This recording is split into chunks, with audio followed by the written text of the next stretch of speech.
Ассалаумағалейкум достар, желіде каз ММА әлем жаңалықтары және ой пікірлер. Достар, каналдың дамуы тек сіздерге байланысты. Егер сіздер комментария жазып, лайктарыңызды аямай басып отсаңыздар, каналда видеолар жиі шығатын болады. Сондықтан да арнаға жазылулы болыңыздар.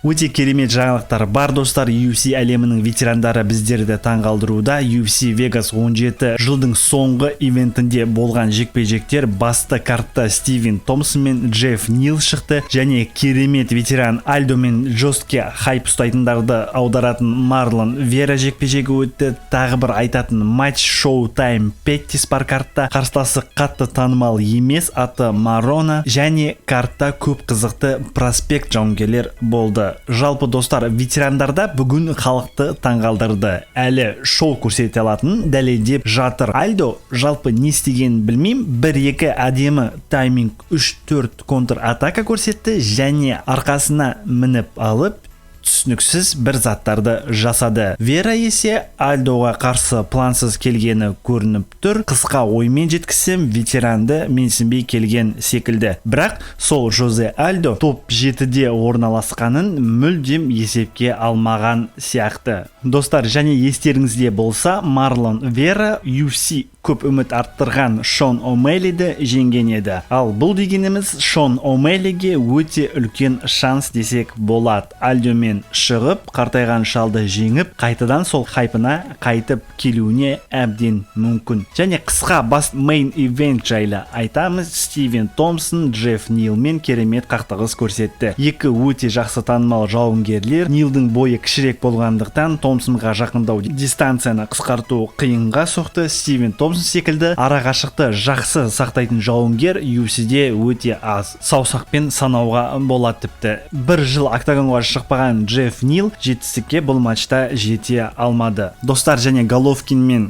Камил Шеремета жекпе-жегі жайлы азғантай ғана қысқа ғана мәлімет бар. Менің ойымша, Головкинге қазір бұндай деңгейдегі боксерлармен рингке бөлісу өте қате дүние. Қазақстанның бәрі көрді. Боксқа азғантай түсінігі мол жандар болса, Головкиннің қарсыласы жай ақша үшін шыққан сияқты. Ал Головкинге оңай бір әдемі жеңіс керек болған секілді. 4 рет нокдаун достар, 4 рет. Головкиннің биг драма шоуы шектен шығып бара жатқан секілді. Қарсыластың, шынымды айтсам, деңгейі өте төмен. Ондай деңгейде боксшымен шығу қате, және өзінің рейтингін төменге тартып жатыр. 7-ші раундтан соң шықпайым деп бас тартқан Камил не үшін келгенін өзі түсінбей қалған секілді. Бір ақша үшін жасалып жатқан дүние секілді. Али Ахмедов Карлос Гангорамен шығып, осы бокс. Али Ахмедов 12 раундты мүлдем дайын болмаған секілді. Қателігін GGG Promotion түсінген секілді. Негізі Головкинда басында солай болған. Тез нокауттар, қысқа мерзімде матч аяқтау әдетке сіңіп қалған еді. Өкініштісі әрине Алидің нокаутпен жеңілгені. Әлі алда керемет бойлар тамашалаймыз деген үміттемін. Алиге тек денсаулық және тек денсаулық тілейміз. Бүгінгі осы достар, каналды дамуы